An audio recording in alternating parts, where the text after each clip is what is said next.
Arkansas boy with a lifelong plan took the oath like his old man, then turned around proud and shook his hand.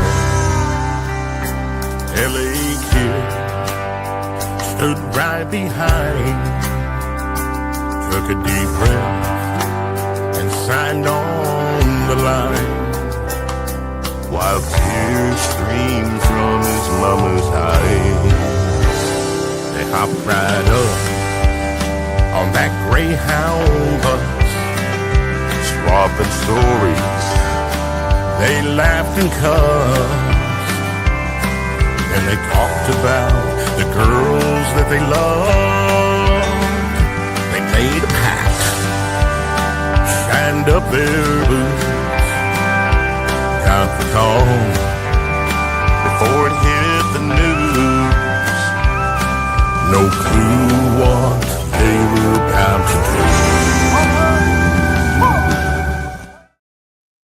do. Ladies and gentlemen, welcome to Finish This Fight podcast on this Tuesday afternoon.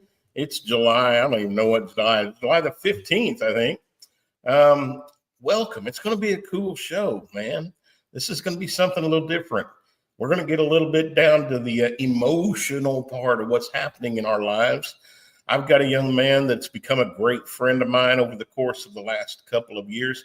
If y'all been following me for any amount of time, you know that I've been actively pursuing a way to help veterans who are paralyzed to walk again. For the last 3 years, I've been working on that. A couple of years ago, I met a young man that is pretty daggum amazing. He has earned the nickname, the Man of Steel, over the course of many years. And we're going to talk together. I want to bring him on right now. Y'all say hello to Joshua Holm. Joshua, Man of Steel. How you doing, brother?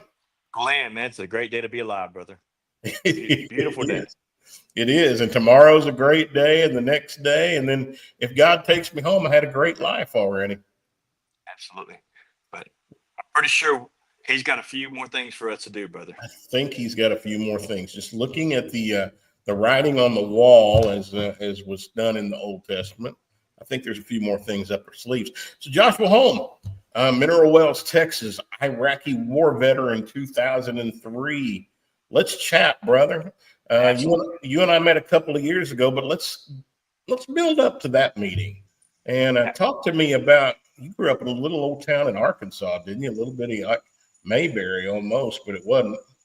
Yeah. So, well, I mean, born and raised in Arkansas. I mean, and that's where I met Crystal, my wife, who's from Houston, Texas, born in Texas, and then we met in Arkansas, and we've been together since we were pretty much like everybody says, since we've been kids. We were teenagers.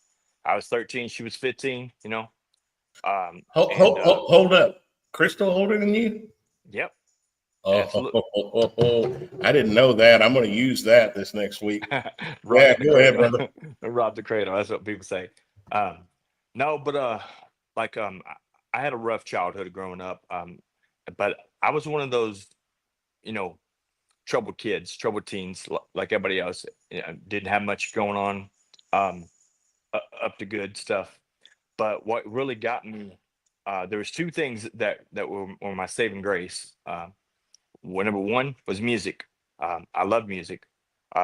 And number two was my relationship with the Lord. At a young age, I gave my life to the Lord, but then because of circumstances that happened, I strayed, and I got into a not so good crowd. I started allowing influences of the world to kind of take on some just take me down some paths that I'm not ashamed of, but I'm definitely not proud of. And I learned a lot over the years from that. Life will teach you, brother. That's part of the story. I mean, God allows. We got free will, and we make some pretty daggum stupid decisions sometimes. Absolutely. But God will use those bad decisions to guide us back where we need to be and to help other people, honestly. So I've never heard this part of your story. Talk to me about it, dude. Were you running a Venezuelan gang, or what were you doing? No, nothing like that. I mean, but I came from a prominent area that had a very high population of African American people, and as a Caucasian, city slicker that was had more country roots and everything, I really just I didn't fit into the norm. I didn't want to be the nerd. I definitely wasn't a jock. I enjoyed sports and stuff, and I was very good at everything. But I mean, but music. I mean, that was pretty much it. I was born in a little tiny town called Pocahontas, Arkansas. I never been there other than being birthed. And then my dad worked for the forestry. So my dad became one of the Smokey the Bears. They dressed up in the suits, went around the United States and all that. And and so that was pretty cool. But I was small growing up. I wasn't 5'11". I wasn't 197 pounds. I mean, I wasn't real big or anything. I You was know, very I was kind small. of small growing up too, man. It's surprising, I know. Yeah, yeah. But honestly, funny thing is, when me and Crystal met, she had me about 6 inches in height, and between my ninth and 10th grade year, I grew 11.5 inches in 1 year. Dude, I Uh, skipped that year, man. I've been this tall since I was 14. And 5'4" on a good day at 14 years old. And I'm still claiming 5'4", but I'm not sure I'm telling the truth anymore. that's pretty awesome. No, but that was it. I mean, is I started being picked on in school. Bullying is real. It happens. And then next thing you know, there was just a lot of fights. And so, but music, that was my getaway. And so I mean, one of my favorite songs still to this day is "Lean on Me." Otis Redding. "Lean on Me." And it's so true. I mean, it's not a gospel hymn, but pretty much it is. Mhm. When you really think about the words of it, and you look at the seed of it, it goes straight back to the scripture. Saying, and there's that old hymn that says, "Love lifted me when nothing else could help. Love Mhm. lifted me." And that's what it was. It was music. And then, but then there was some wannabe gang stuff. But that was what I thought was my friends. I thought that was my reputation. Right. I thought I was cool, and these people would protect me, because I mean, it's kind of hard to defend yourself when. Well, back in the day, it used to be that, saying you could get into a spat with somebody at school, and when you're done, you do a gentleman's handshake. Saying you look them in the Yep. eye. I mean, it squash it. But that's not always the case. And especially with this generation, it is crazy, because I mean, you're not just going to fight one person. You're going to fight the entire family. You're going to fight Mhm. internet. I mean, these kids these days. I mean, we didn't have all the distractions. I mean, we didn't have social media. I mean, we had to write love letters to our who we wanted to be with, and this, that, and the other. And we had to work hard. I mean, and you had to know these numbers that you wanted to talk to and stuff. I mean, phone books. I mean, Brother, things. I know a little something about knowing numbers and not knowing numbers. You know that story, Bob. Yeah. Absolutely. So you kind of got a little sideways, and that was in high Yeah. school. And you found the love of your life when you were pretty young, 13 years old. Wow, that's crazy. Um, Absolutely. so talk to me about God pulling you back in, and then what took you to the military? Yeah. So what took me to the military was getting out of that of the addictions, and getting out of the wannabe gang stuff. Like, just trying to be cool and stuff. Um, my mom and dad, we actually moved to a smaller town called Malvern, Arkansas, near Hot Mm, Springs. And But El Dorado is a very large town and stuff in Arkansas, and so it had I had soccer. I was a referee. I became FIFA certified at 8 years old. I was the second youngest referee to be FIFA certified, and so I mean, that gave me purpose. I mean, the Boys and Girls Club, that was a purpose as well. But what really got me that discipline, and what really got me into the core mentality, was JRTC, Junior Reserve Officers Training Corps. And I realized that one of my favorite movies was Major Payne. I mean, where they spin the rifles and stuff, and so I started I started learning all this exhibition with arms. I started learning drill and ceremonies. I started learning saber team. I was part of what's called Raider Team Challenge. So the JRTC, I mean, that became my core. That became like where I had friends but I had a core. I had discipline, and I had all these different activities I could do. I didn't have to just repeat the same thing over and over. I could actually go and do competitions with comprehensive soldier fitness program, and just do you know, do fitness test, and do what's called Raider Team Challenge, and do navigation and drill and ceremonies and all that. So we got to travel. We got to be a part of something, and choir was it as well.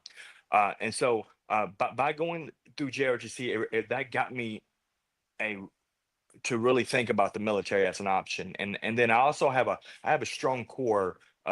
My grandfather served in the military. My aunt served in the military. My dad couldn't join the military because of medical reasons, but he was in the forestry. And then, and then even after he had a heat stroke in '87, we almost lost him.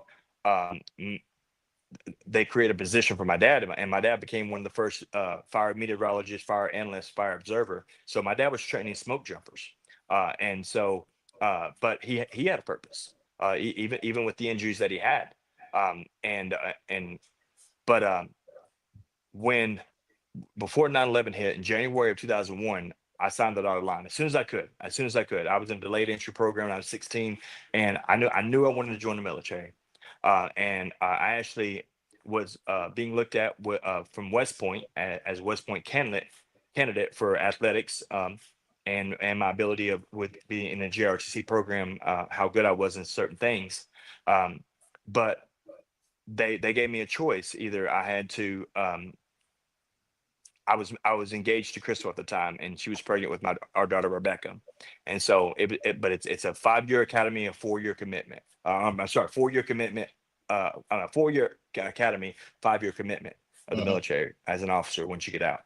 But Right. they basically said I had to break it off with my fiance, because it couldn't have marital relations going to a Mhm. military academy. I'd be focused. So then I decided, well, I'm gonna go active duty. So before 9/11 hit, I joined it as an AGR, Active Guard Reserve. Went to my Yep. basic training, did split ops, and I came in as a cook. And so that's and I want to be a school. I was going to school to be executive chef, and I was also going to school for automotive and repair with minor in welding and minor in body. So I had these two job fields that I want to do. I wanted to be able to uh, mess around, be a gearhead, but I also wanted to be a gourmet chef. I want to be able to cook and take care of that. I've always enjoyed serving. Um, Brother, when I was in Desert Storm, I got the chance to be a cook and a gearhead at the same time. We took our MREs and stuck them on the exhaust manifold of the generator, and I think I qualified, my friend. I don't know. Absolutely. So, I ended up going to Fort Jackson. Uh, they call it Relax in Jackson, but let me tell you, listen, they ran our butts off. Literally, they had us running all the time, and so there wasn't nothing about relaxing about Jackson. Um, and and we had an area called the kill zone. So the drill sergeants, you know, saying that they're there, and they tell you you cannot be in the kill zone. Well, you always have that knucklehead that likes to get up and try to be tough. And so we had that. And I'll never forget, we had Josan Dodds, and Josan Dodds, he got up, and he grabbed the axe, and he put the axe right in the kill zone. Uh, so he wanted to show real quick, like, hey guys, we're not messing around here. And they had something called victory punch. I'm not sure if you guys had that when you went to basic or anything, but uh, what they did is, like, whenever you start drinking your canteen, you got to have pour it over your head, um, Mhm. but if you do something good, then they had a little ceremony where you get you can get a victory punch. Well, what it is there's only one of these that are made of, like, with, like, pretty much Kool-Aid. The rest of them is victory punch, which has no sugar in it and nothing but salt. So it's got a Kool-Aid material to it, but it's pretty much like Gatorade without sugar. Oh, and it makes you so thirsty. But the way they had it set up is that as soon as you put your lips on it, you got to drink it all. You got Yep. to drink it all. Chug, chug, You got chug. to chug it. And so you're only going to go through a couple of those victory punches. You know what I'm saying? But what it did, it was teaching us, just like, as when you sing, when you're saying cadence, when you're running with the rucks, this, that, and the other. It's like they're building us up to to do so much more, building that endurance up, building that stamina, that agility. So, I mean, but the military became the thing. So then I was going back to finish up high school. And so I was actually going to drop out of, school and just go and go straight to college because Crystal was pregnant with my daughter. Well, my mother-in-law, she talked me into staying in. And so, but because of the situation of me having a lot of stuff before my at the old school that I'd been in a lot of fights and other things like that before. Then and back then in school they still had corporal punishment, so you get your butt whooped, literally. That's a whole other rabbit hole we could talk about, but go ahead. Yeah, absolutely. But my mother-in-law talked me into staying in school. But what happened is because as soon as Crystal got pregnant, Crystal's now in college. I'm trying to finish up high school. They pretty much say, hey, because your situation, we don't want to put you in a regular school anymore. We want to put you into a what's called beta school. So basically, we want someone who's going to be a good influence. And so they pretty much say, if you want to finish up high school, you're going to have to go to an alternative school. And so I was like, okay, this is what I'm going to do. So I went straight and did these classes, and then next thing I know, I'm doing everything. But then I decided 9/11 hit. I got activated, and my unit got activated, and they sent us to Dallas, and then they sent some of us down to up to Toronto, Canada. And so, but because I was still in school, I'm thinking everything's good. I'm up there. We're doing guard. We're doing different things that we're doing, in the guard and stuff. And so I asked them, I'm like, hey, so about how, what am I going to do with my school? And they said, well, your college will take care of you. I said, well, I need to finish up high school. And as soon as they found out that I was still in high school, they put me on the next cargo plane, and pretty much, it's like, hey, you were never here type thing. But it gave me a taste of what I want to do. So then I went to my battalion commander, and I decided that I want to go active duty. And so then that's when I switched up. But even before then, right before 9/11 hit, as I was in the reserve component, the AGR, active guard reserve component. There was a girl who went to go light an MKT, which is like it looks like it's a portable stove. It looks like a pop-up camper back in the day, and it has nothing but burners on it. When she went to go light the stove, it ignited, and it had basically had some insulation, and everything that had been eaten by rats, and there was somebody smoking a ways off, but that vapor caught fire and it blew up in her face. So then they did a forced reclass to everybody in a support element, and being a cook is one of the support elements. So they made everybody force reclass. So then everybody had to be either a fueler, a petroleum specialist, or combat engineer. So so that's what I did. I switched over to be a combat engineer. I did it for a little over a year, and then I switched to go active duty. Because back then, AGR, unless you're in that active slot, you have benefits, but your family and dependents don't have benefits. Right. And so that's how I went active duty. And then I had all these jobs I could have selected and everything. I did really good on the ASVAB and stuff. But Crystal wanted to be close to family because she was, like I said, she's from Houston. So I Fort Sill it was. Yep.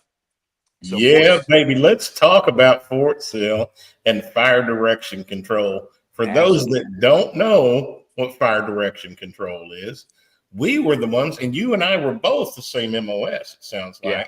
Although I was probably the last fire direction control battery to shoot an 8-inch artillery piece in a battle. 8-inch artillery was obsolete. It was obsolete while I was in, man. They talk about shoot and move. We shot and tried to keep up. Yeah. Yeah. We didn't shoot and move. We shot and tried to keep up. I was up for 77 hours straight during the Wow. ground war in Iraq. So, well, let's talk about that. Fort Sill, Absolutely. America. Yeah. So, I mean, Fort Sill, went to training there and everything. And then when it's time to go to my duty station, that's Fort Hood.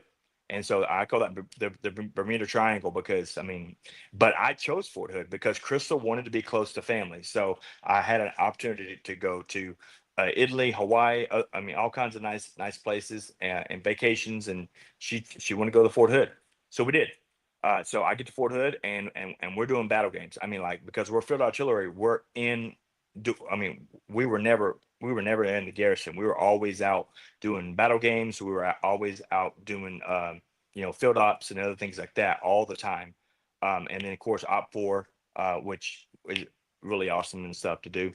But then we get activated and we're told that we're going to go to Turkey. Now this is in late 2002. And so there's an early deployment that's going to go. And so um, I was on the list to go, and then I was a dental holdback, um, medical hold, and but then what happened is we got everything ready to go to Turkey, and so there's some people got on the ships and went early, and there's other people that were going to be in right behind our equipment going to Turkey. Well, Turkey shut the border.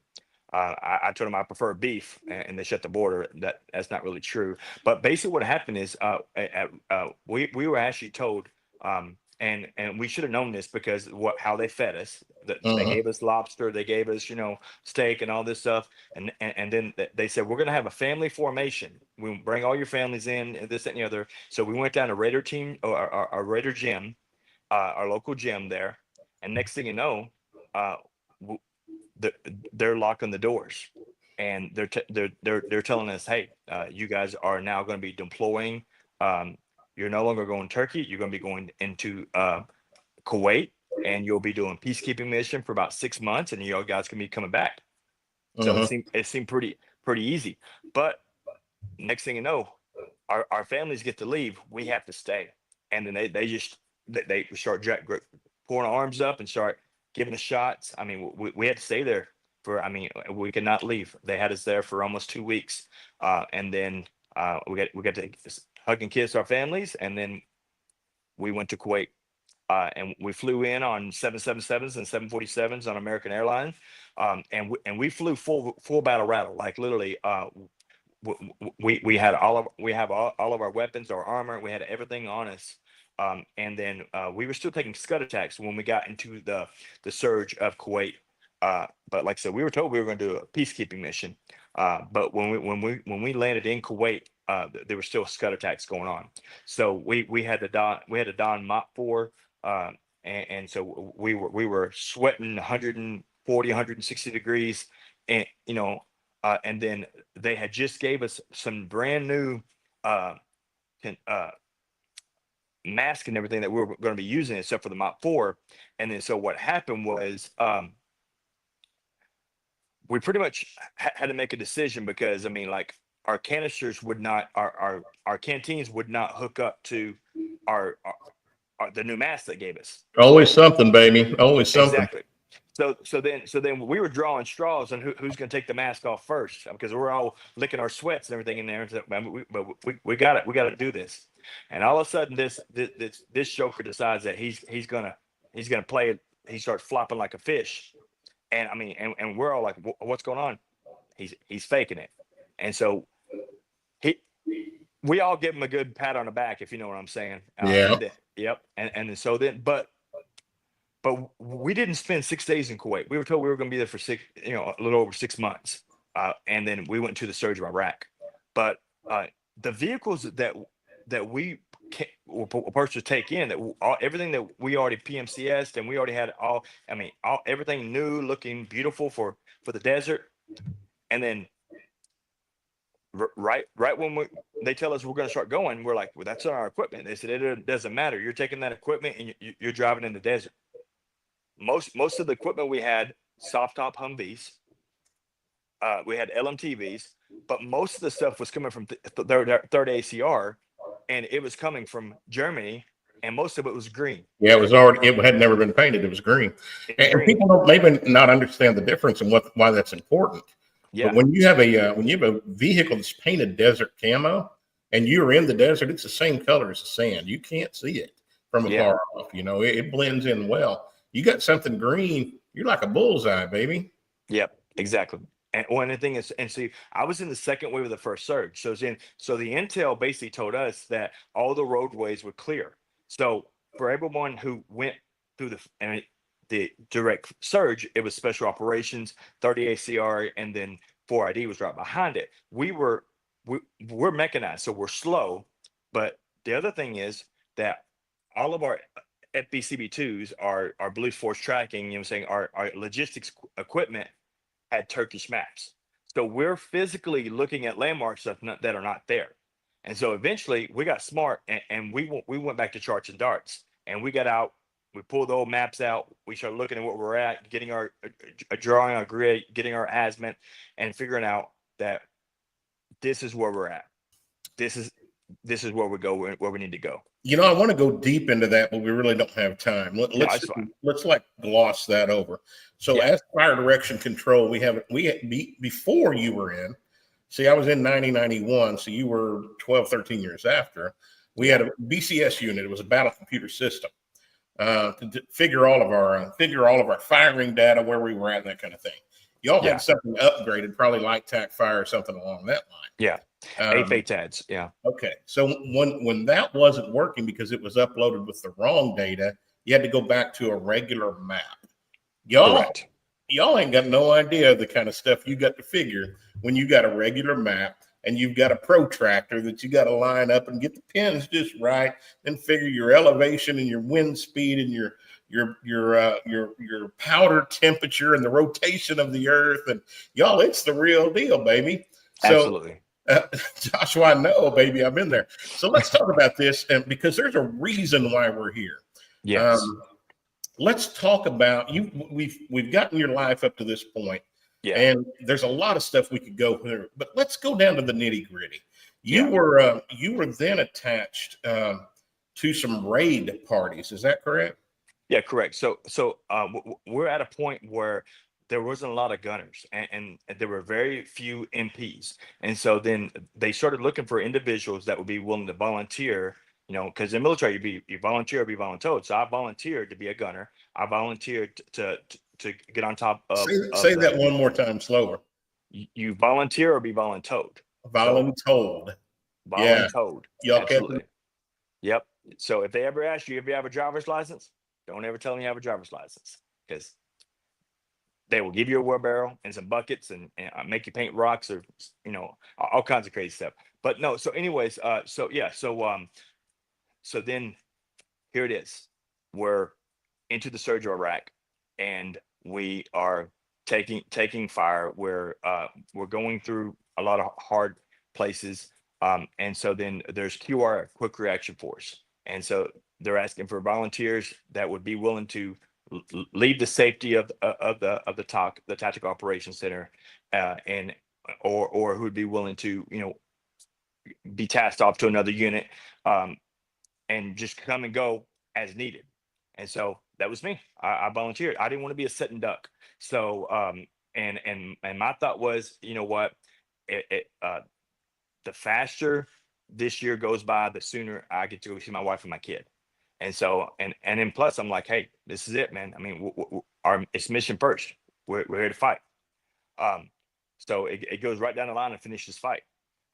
So yep, and so that's the thing. So start working with Striker Brigade. Start working, doing house raids. We were doing 18 on, 6 hours off, and so a lot of those were night raids, unless with QRF, because we had death cards. So the Department of Defense, well, actually CIA, gave us playing cards, but they were actually used for intelligence, and so they had Saddam's face on them, other things like that. But and so we were using these to look for certain individuals.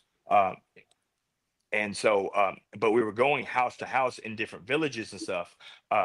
looking for weapon caches, looking for these individuals on these cards, are looking for explosive materials, or looking for different things that could be used to uh, on the attack of us or anybody else. And so, but yeah, a lot of these raids were at night. And one thing about the desert, at night it gets extremely cold.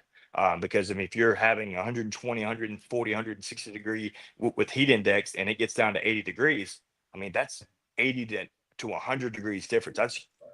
It People gets don't cold. realize that in the desert, my friend. I was there in December, January, February in Saudi, in the middle of the desert, 45 Yeah, miles from the nearest light, and we yeah, didn't have winter gear, and yeah. we just thrown out there with what we had. And my gosh, I'm going to say you could see your breath at night No, at times. absolutely, So it had to be close to freezing. I did absolutely. learn how to take my clothes off and put them back on in a mummy bag, though. No, So I would absolutely. I would dress and undress in a sleeping bag. But let's talk about your raid Yeah. that the first time you got hit. Absolutely. Okay. So I mean, this is early June of 2003. We're doing house raids and all this, whatever. Enemy insurgent we're in a clay hut village. So it's clay with bamboo and straw as a roof. And so this is a small area outside of Bakiba, Iraq, called RPG Alley. And so as we're there, we're clearing positions and stuff like that. And there's an enemy insurgent, and it's pretty much muzzle flash. I felt like a freight train hit me, and I took two slugs right here. I had sappy plates on, but I took two slugs right here. The medics and everything right there on board. I basically embedded the dog tag inside my chest, and because I was part of 4ID and I was a Christian, the chaplain actually gave us a pewter cross, and it had a cross on it, and it had like a little circle around it. I remember those. Yeah, and so that embedded inside my chest, and to this day I still have the full points right there, and I can put almost any cross right there, and it just stands right there in my chest. Um, but it was pretty much a close call, and they told me, "Hey, home, you're going home." I said, "I'm not going home. No, my fight's not over. I'm not going home." So I turned my tapping plates in. Said I can no longer do night raids. So then they sent me back. And so then when I got back, they gave me 3 days in infirmary, and then sent me on my way. And then so the next convoy I could see, hey, they want a gunner? Oh, yeah, I got you, man. Convoy security, let's go. And So so, you, so you're on a raid. You get hit right in the chest with two slugs. You go to yeah, go to med, and they want to do something with you. And you're like, no, I'm out. yeah, absolutely. Yeah, I mean, well, I mean, because I felt like, okay, because like when I look at the emotions of the three injuries that I look at, June, like I said, I didn't realize how close it was. I didn't realize how fragile your life is. I didn't realize that that the person could have sneezed behind that bullets, and I wouldn't be here today, because the average sneeze is 40 miles an hour. And they said 2 to 5 more pounds of pressure would have broke my sternum, split my heart, killed me instantly. I didn't realize that. And then two, I was mad because you look at these Rambo movies and in Commando and all these whatever, and you see them run into the gunfight and you see it like that. But here I was, I cleared my weapon because I was told to clear my weapon because there was the night before there was a friendly fire, and then so they changed the ROEs on us, and so then I got hit. I didn't even see that I got hit. It hit me. ROE, rules of engagement, for Rules you of those who engagement. don't know. Yeah. And so, but it hit me so hard and hit me so fast that I really didn't know what happened at the time. Uh-huh. Um, and I was very angry because of that. And so I felt like that now it's time for me to go get mine, you know. And so then I hopped up on the next gun I could get, and then I was very angry. And then I get back, and so then August 15th, back then I had duties I had to do. Whenever I come back, I have to go and do whatever duty they want me to do, or and we all just switch out back and forth. And so then and I didn't like being at this place. It was called Camp Warhorse, and they nicknamed it Mortar Horse because we took over 600 confirmed rounds within a 6-month period. We got hit often and hard all the Yeah. time by enemy fire.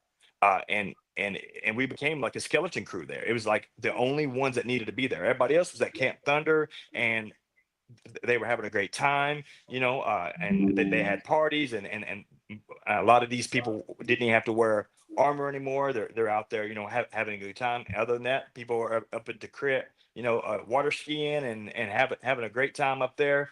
And here we are, we're having to be full battle rattle at all times because of the surge and because of the area of Iraq that we're in. But yeah, like I said, August 15th. So I'm outside the gates, and we're burning our own waste.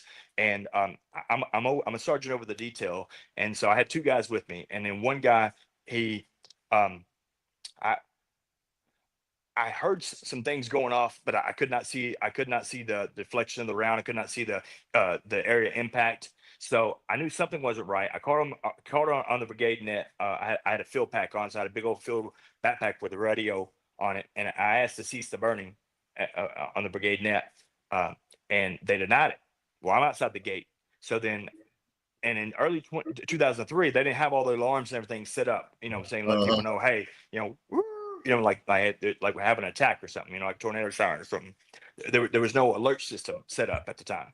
So then, so I tell Clark, I'm like, hey, I want you to go to the top, find out what's going on, and come back and let us know, And if you don't come back, then we already know something's going down, and we won't be very far behind you. But like I said, I called on brigade net to cease the burning. They denied it. So then I had to make a decision. And so then I made a decision after he didn't come back that, okay, something ain't right. Just my hairs on my neck were telling me something's not right. So I told the other guy, I said, run. And so he took off running towards an area where a safety bunker was. And I gave him like maybe 30 seconds to a minute, you know what I'm saying? And then I flipped over the stuff myself, flipped over the waste, which anybody knows when you're burning waste, it looks like tires burning. It's black smoke, soot. Let's real quick bust that out. You're burning waste. We called it crap detail. We actually called it a lot worse than that. But you're talking about a cut off 55-gallon drum that people sit on and take a dump in. And every day that has to be burned. So you're burning human waste is what's going on. Absolutely. And dump that over and it makes a heck of a mess. So Joshua, let's build up a little bit of tension here. Let's get it. So you did that, and then something big happened. Absolutely. The enemy lost the line of sight. And so next thing you know, I hear Pringle cans popping left and right. Doop, doop, doop, doop. Next thing I know, I'm running full speed because I know that these rounds are coming. And so as I run past, so as I run past the latrines, so this is actually okay. So what I'm talking about now is I'm actually talking about the last injury, and so I need to go back one real quick. So on August 15th, so this is September 1st. So on August 15th, I was running for a safety bunker. Me and several other people, we were taking incoming mortars. As I'm running to the safety bunker, I fell while running from the mortar attack. I land in like pea gravel, and 3 feet in front of me is a 60 millimeter mortar, and it hits into the loose gravel. It hits my hands, my face, and my neck. And so I was on light duty in September 1st. So that round did not explode. I did not know that round was right there until, that's it. So I was peppered, my face, my hands, and my chest. That's August 15th. So you were hit by the force of the round hitting the ground, but there was no explosion. Correct. Okay. But it wasn't a dud because as the EOD actually came and put it into like a safety box, everything, the round actually exploded. Okay. And so then, but I was taken to the medics because I fell while running from a mortar attack. That's what it said in my records. And so I'm peppered. And so, but it's all shrapnel from the non-metallic stuff. So it's rock. It's a little bit of everything, there. I'm all cut up. So they gave me 2 weeks of infirmary. And so then I'm on light duty. So I can't go outside the gates right now. I can't do any of the other things that I want to do anything. I have to stay there and do the crap duties, what we're talking about. Yeah. And so September 1st, that's when I really got hit the most. But once again, on August 15th, they asked me, do you want to go home? And I said no. And in that time, I was ashamed because I fell while running from mortar. That's what it said. So these people were laughing at me. Now I know it. I know that the people were laughing not because they were making fun of me. It's a coping mechanism of Yep. how they were dealing with the stressful situation. Absolutely. They were scared the same way I was scared. They peed their Mhm. pants away. I peed my pants and pooped my pants. They did the exact same things I did. Isn't it crazy how the fear doesn't come at the moment, it comes later? Absolutely. But That's true. yeah, absolutely. And so then the third injury, as I'm running past the latrine, I feel a gust of wind hit me right here in my chest and throw me over. I call it my angel, honestly, because I got peppered by shrapnel on my right leg, a little bit on my arm, but that's the 82 millimeter mortar that I was less than 30 feet away when it went off. I shouldn't be here. I shouldn't be here. And I got back up, continued running because all I felt was warmth in my leg. I didn't realize I got hit. I didn't realize the adrenaline was too much, too fast. So I got back up and I continued running for the bunker, and I could see my safety bunker. Glenn, before I made it to my bunker, that's when I fell in that spider hole. My lifeless body hit my head on a 10 to 12-foot chamber with a fixed mortar tube in it. I hit my head and I landed on my ankles, straight on my kneecaps, and hit my tailbone. Broke my Well, right ankle 4 places, my left ankle 3, shattered both my knees, splinter fractured both my legs. But I didn't know that. That time, September 1st, they didn't ask me, "Do you want to go home?" I had just been seen, so I'm still got cuts and scrapes from the other injury. And there was a lot of people that were a lot more injured than I was. And then two, back then we didn't have a lot of medics, and I mean, and the medevacs were very, very light. They were still using Hueys back then because the Blackhawks were not safe to be in the area where we were at. well, Joshua, let's do it. Let's take a quick break. We'll come back and finish this story up. Ladies and gentlemen, September the 1st, 2013. That's the last time this gentleman's been able to run full speed with all his athletic ability. And the reason we're here right now is because we got something pretty monumental taking place. Joshua, his wife, Crystal, myself, and Travis Conover are flying to New York City this next week. I'm leaving Sunday. And we're going to get Joshua is going to be in clinic Monday this coming week with being fitted for an exoskeleton. Put it this way, Joshua's going to get a chance to take his first steps in many years. Watch this real quick and I'll tell you, and then we'll talk more about what we're talking about. Here we go. Hi guys, this is Joshua Holm, and this is my voice. It's getting better. Actually, this is the miracle. I got my voice back today, and it's fading, but it's probably would be heard. And so I'm so excited to tell you guys, man, that very soon I'll be back on my feet, and definitely got your six. And I love each and every one of you guys, and I can't wait to share more of what we're doing here in Texas and get our project on board with you guys and see what we can do to make a difference, man. One step, one day at a time. Love you guys.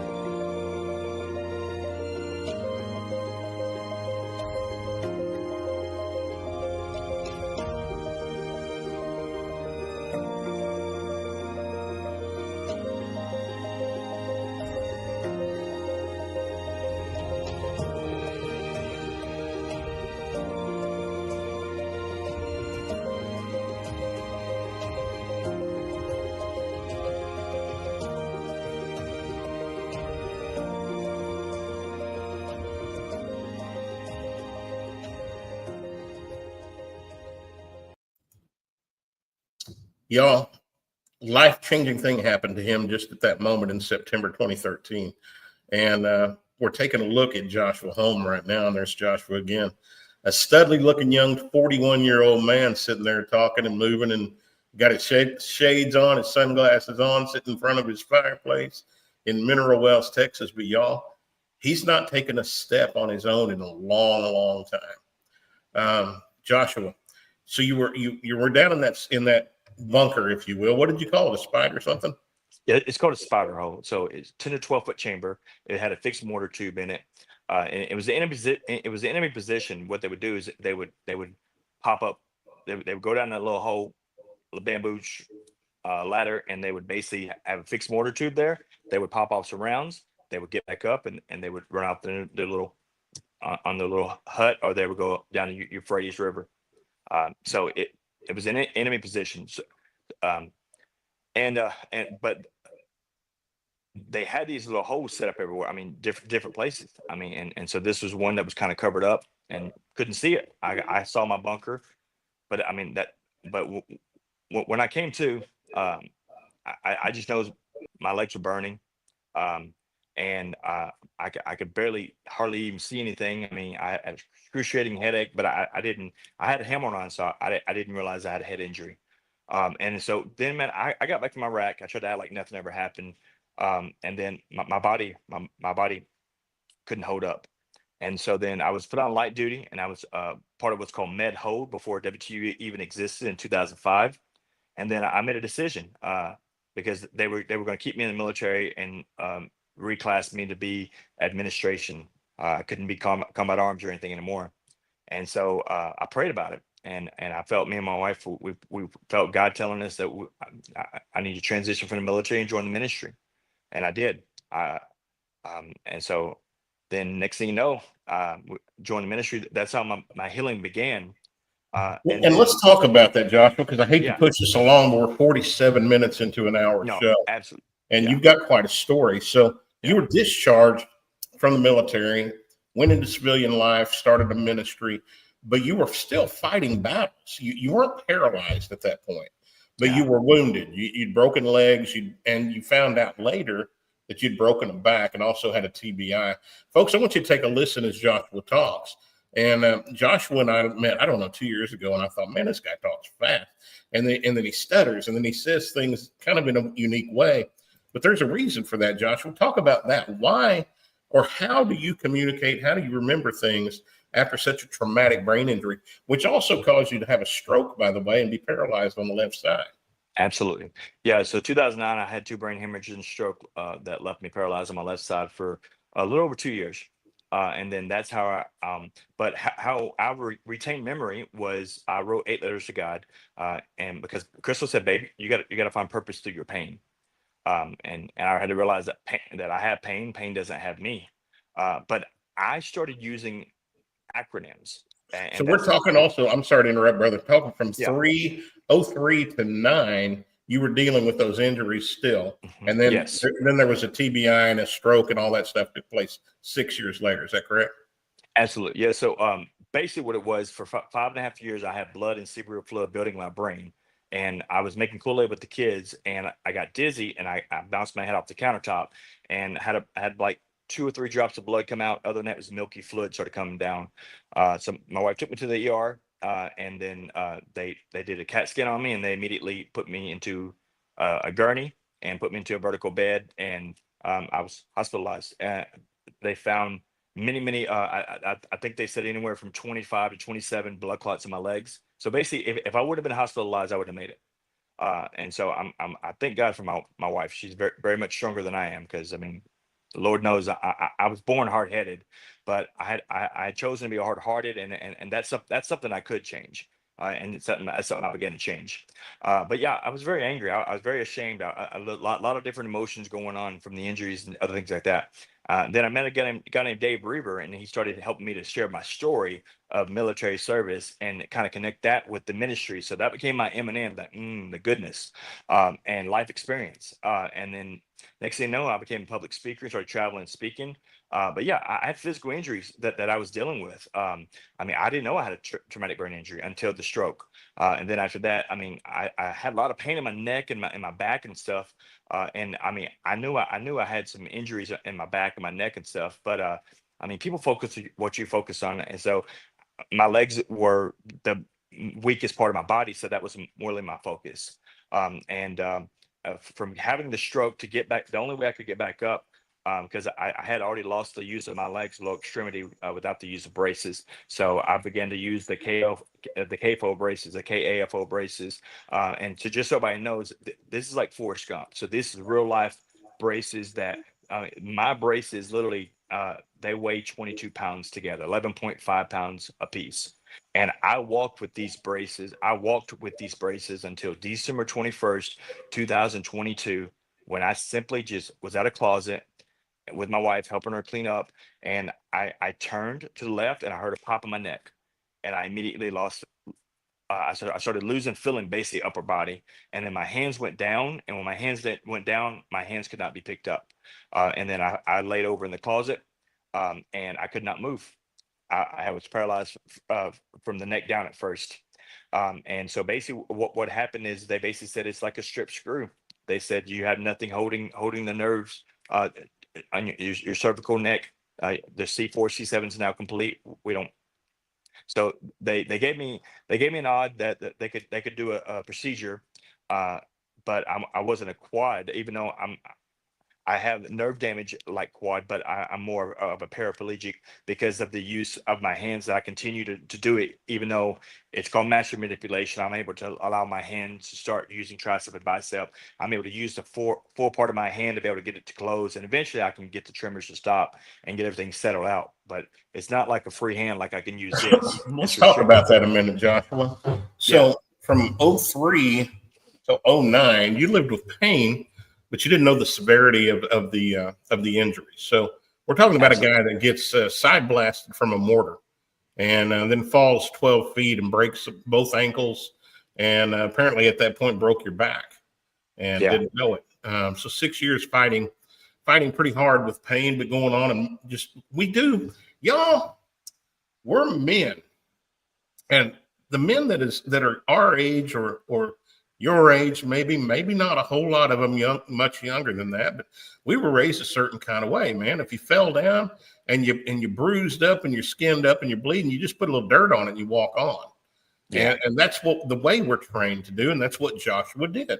It's like, okay, pain, so what? I got to work, I got to go, I Yeah. got to do, and Exactly. then has a stroke, and the Yeah. left side of his body is Yeah. paralyzed. He's put in a wheelchair, and you were there for about 18 months. Is that a pretty close description? Absolutely. Okay, Yeah. so in a wheelchair for 18 months Yeah. in 2009 and 10. Yeah.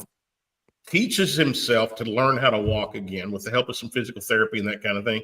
But he has to use these 11.5-pound leg braces and does that for years. And it hurts. Yeah, it's the people don't realize pain Yeah. is involved with that. It's rubbing on you. It's not natural. Yeah. Lacerations on the legs, blisters, all of the Absolutely. above. But you did it, and you did it well because you were nicknamed the Man of Steel because of those daggum braces. Absolutely. And if I remember right, and I heard the story correctly, we didn't know each other then, but I heard you customize those things with a little red, white, and blue, maybe little stars and stripes. You had them looking good. Absolutely. Absolutely. And honestly, it came to a point where like, I was like, you know what? I had to make a choice either, because when you feel, you can either feel something or you can feel nothing. And, and if you have to feel something, that means you have to feel everything. And so when I had the stroke, I lost complete feeling on my whole left side. I know what it's like not to be able to feel or have any use whatsoever. So as soon as I could even have limited motion, I wanted to move it and continue to do it over and over again, competitively, repetitively, and consistently. And so, yes, I had a lot of pain in my body and this, that, and the other, but I mean, I didn't focus on that. I focused on the fact that if I can, I hurt in the wheelchair, but I can help somebody if I'm standing, if I'm walking. I'm able to do things for my wife, and I'm able to get things done. And then also I'm able to have fun. I'm able to do things differently, but I'm still doing things. And so, and then yeah, and then I became the Man of Steel. And then I got a nickname, being known as the man with two thumbs down, because like Two thumbs down. Let's real quickly hit that, and then we got to move on. But Yep. Yep. So in 2019, I did a campaign called 22 Healed, where I did 22 push-ups on 2 fingers with the use of my braces. Did 22 push-ups for 22 days consecutive for veteran suicide and awareness. And then on 2/22 of 2022, I felt motivated, and I got challenged by several people to do a one-day challenge to do 22 push-ups on thumbs only. And I did that with 22 pounds of braces. And that was the last time that I did these push-ups. And then December 21st, 2022, like I said, I would not know, but it literally is going to be 31 months to the day, Glenn, since I've stood or taken a step. y'all, I want you to listen to this. At 39, I guess you were 38, 39 when this happened, December the 21st, 20, was it 20? 22. 22. Yeah. Yeah. That's the last time Joshua's taken a step. Y'all hear me?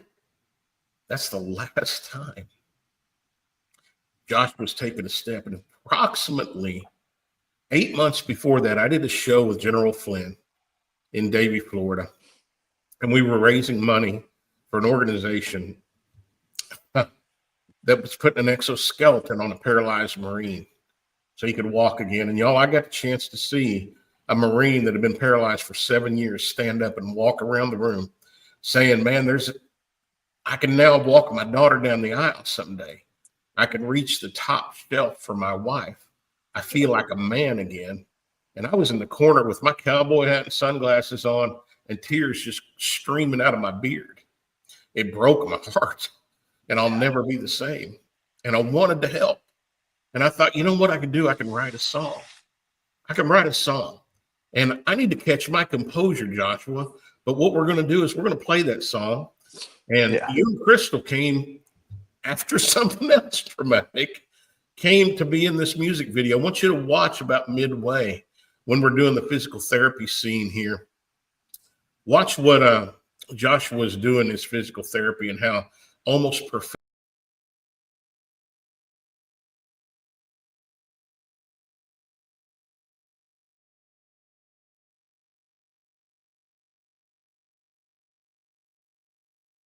Forward, halt, left, left, left, right, go left, left, right.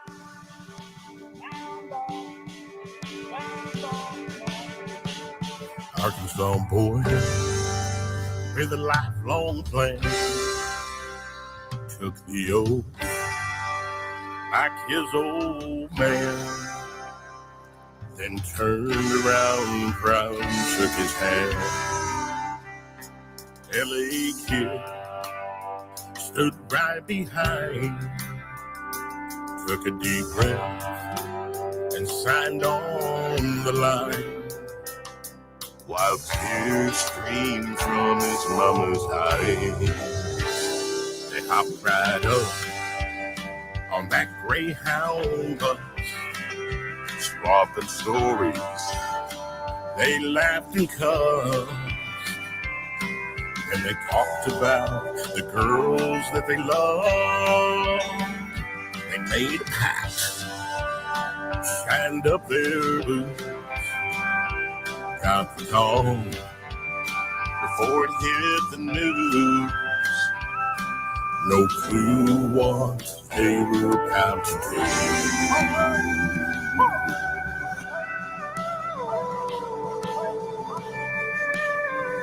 The rain was hot, still felt like rain. He saw the blood on his buddy's face. Then he fell right down where he lay.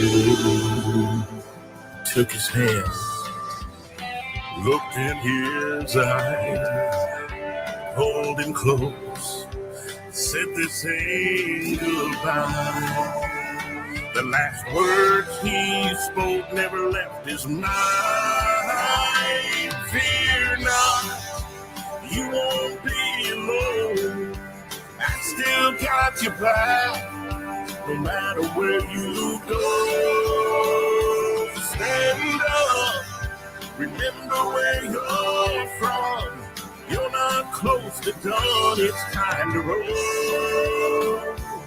So go on and finish this fight, soldier, strong.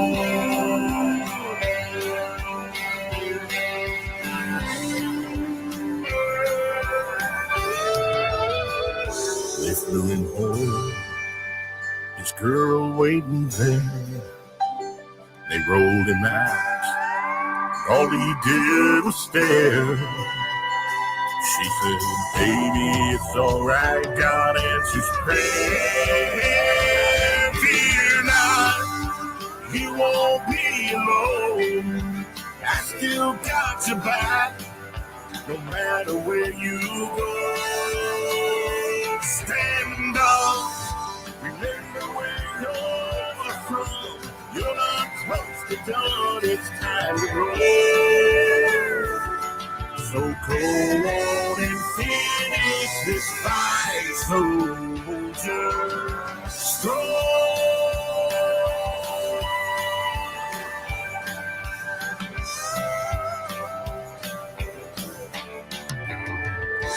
He stood close by his buddy's grave, gave a salute, then he walked away.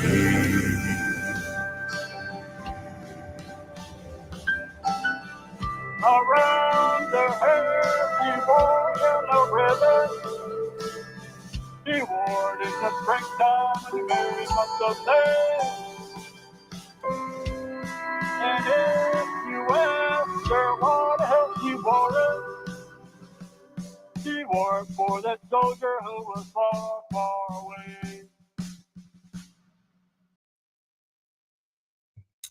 Y'all, 3 years I've been working on a project to shine a light on an organization.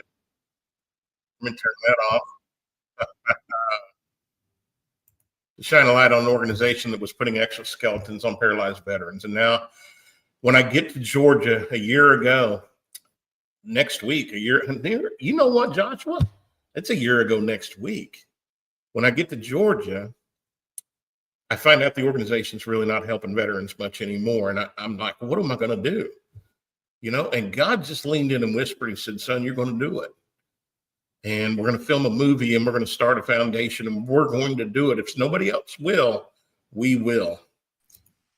Joshua, I met you a year after that meeting and that show with General Flynn. Had no idea that a year after that, we'd find out that we were going to be the ones that starts putting exoskeletons on vets. Yeah. You're in the process of being the first one. There's going to be others. But y'all, I can't do it alone. Joshua can't do it alone. I just really have researched recently, and in 10 years, the VA has paid for less than 40 units. In 10 years, there have been less than 100 exoskeletons that have been supplied to veterans, either through the VA or through some kind of a charity organization. Less than 100 in 10 years. There's easily 5,000 to 10,000 veterans that are physically qualified and in need of these things, and nobody's doing it. So we are. So Joshua, you ended up in a wheelchair. Yeah. 2.5 years ago. You and I met. Well, no, I think in February, it was maybe 2 years ago. In February this year is 2 years ago. And we've been talking about this for a while. I told you my dream, and you told me your dream. And here we are. How do you feel, bro? Man, very humbled and honored. I'm ready. I'm ready to do whatever it takes, because if we don't do it, who will? And I've done so many good things. I've seen so many organizations. I've helped so many people over the years, but I've never been someone to be selfish, and I'm not being selfish now, but it's like I've earned this right to be able to do this for my family and to do this for myself. And it's so hard, Glenn, when I want to stand up and just help my wife grab something that's so close where I know I can reach it. And I push myself to the exact, to the T, guys. I'm in the chair, guys. I've seen you push yourself to the limits. Y'all, that music video that you just saw, we shot that July the 22nd and 3rd and 4th of last year. When did you, and I'd asked you a couple of months before to come, or about a month before. It was the day before, June 27th, 2024, the day before I lost my voice. You called us and we talked on the phone, and you asked us, you told us about, being at the Airbnb and this, that, and the other. And you asked me, would I do it? The next day, Glenn, is when I lost my voice. I want you to Yeah. So your esophagus is made up of 25, approximately 25 centimeters. I had an esophageal tear of 19 centimeters. So I had less than 6 centimeters of my entire esophagus holding everything together. And I was literally, I was 5 minutes away from losing my life. I was at the ER. I was spitting up gobs of blood. I've had lots of GI surgeries before. A lot. I was a very. I'm a very. I was a very high risk GI case because of the severity of trauma from the shot, from the blast, from misdiagnosis, from VA meds. I mean, from um, traumatic brain injury issues with different things. Anyways, but guys, I was 5 minutes away from losing my life. And it was so severe that the head surgeon, they could not even take me to the OR. They had to do bedside surgery. And but I was nonverbal for 33 days. And You you showed reach up out to anyway, dude. yeah, because you reach out to Crystal and I couldn't talk and she said, "Babe, what do you want to do?" And you were like, "Well, I heard what's going on. Don't worry about it. We'll be good. This that, and the other." And I was like, and she said, "Babe, do you still want to go?" I said, If you want, if you'll make this happen, absolutely, I'll go." And I couldn't say a word, guys. Could not say a word the You were entire using a time. tablet to write on. Yep, yep. I still have them. Mm. Y'all, he was in the hospital dying. And 3 weeks later, 3 Yeah. weeks, you were in Georgia shooting that music video with me. And we had no idea we were going to start a foundation. We had no idea we were going to shoot a movie. We had no idea we were going to be in a position a year later to be able to put an exoskeleton on you. But God knew. God knew. Absolutely.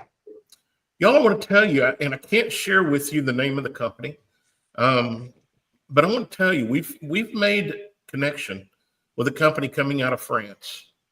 And there's been some exoskeleton companies here in the U.S. that have, like I said, have been 100 or so in the last 10 years between the top two companies. It's not very many, but it's those 100 got helped, you know. It's better than none.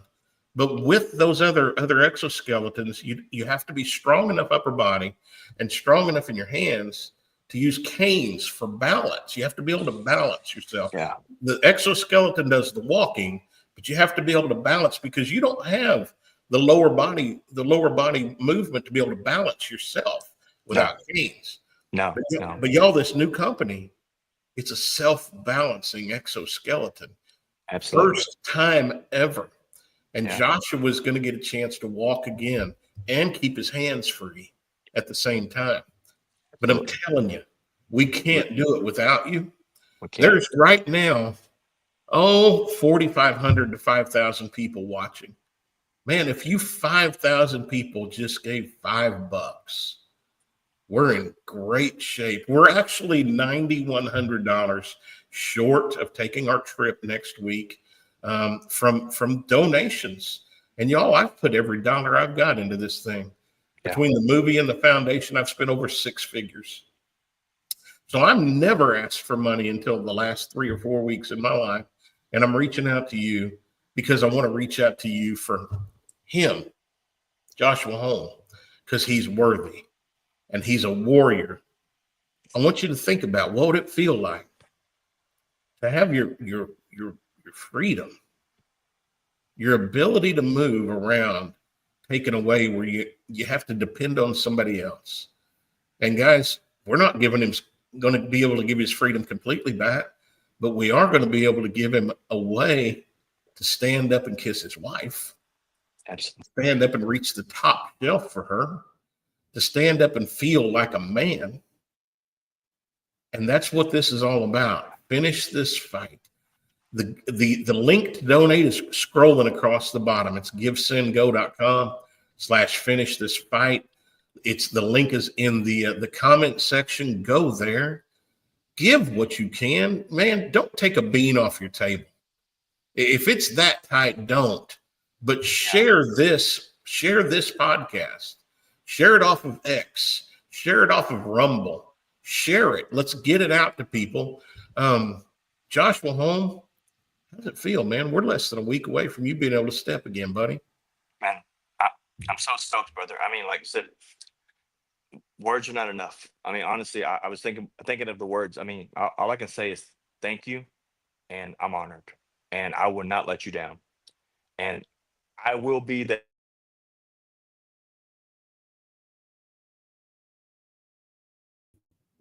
You're to on mute. uplift. There we go. Now say it Yeah, again. I will be there to help uplift others. Well, like I told you, brother, this is just the beginning. And I told you when God gave me the vision, it's for 100 people over the next 18 months. Absolutely. That's $15 million. I ain't got $15 million, but my God does. Absolutely. And you people that are patriots and Christians and God-fearing folks, you do. You know, the left,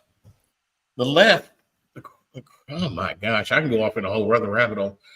The progressives, the communists, the ones that are just, I'm not talking about just left people. There's left people been around forever. I'm talking about the radical left. I'm talking about the communists, the socialists.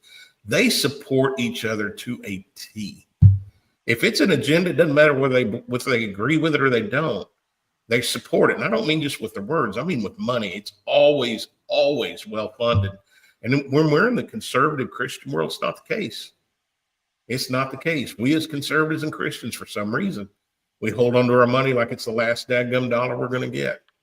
I'm asking you, if you got 5, 10, 100, 1,000, something that's easy for you to give. I'm not asking you to sacrifice. I don't want you to sacrifice because there's enough of us to give here that we can make this happen. This is just the beginning. We're going to film this and we're going to put together a little documentary of Joshua and Crystal and Joshua taking his first steps. And we're going to bring that to you. But be a part of helping this man walk again. And Joshua, my brother, I love you. You're my friend. And this is an exciting journey. And dadgummit, I'm crying like a little old baby over here. But I don't care. I'll rub dirt on it in a little while. I'll roll around in the gravel and feel like a man again. Right now I'm going to cry. And Absolutely. I can't hardly stand it, buddy. I can't wait to be there and watch you stand up out of that Days wilderness. away. We are just days away, brother. So, but I want to thank everybody for sharing this, for continuing to help us finish this fight, and also learn that you've got to fight as well, and you're not in this alone. I'm not in this alone. Glenn's not in this alone. It really does take a community, and we will be united, noble individuals together yearning. We will be unified. We will be a unified front. And guys, this is just the beginning. I'm just one. There's 99 more after me. So let's go. I'm ready. Let's get it on, guys. We're going to finish up. Joshua, won't you stick around the back for just a minute? We're going to have a chat, y'all. This is Glenn Baker, Finish This Fight podcast. GiveSendGo.com/Finish This Fight. Share it out. Help us get there. Guys. We love you, and this is just the beginning, baby. So I am out.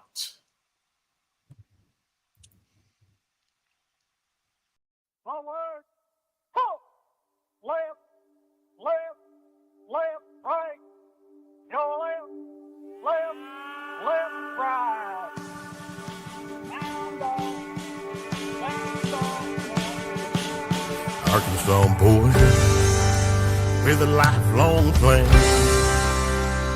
took the oath like his old man, then turned around proud and shook his hand. L.A. kid stood right behind, took a deep breath and signed on the line, while tears streamed from his mama's eyes. They hopped right up on that Greyhound bus, swapping stories. They laughed and cussed, and they talked about the girls that they loved. They made a pact, shined up their boots, got the call before it hit the news. No clue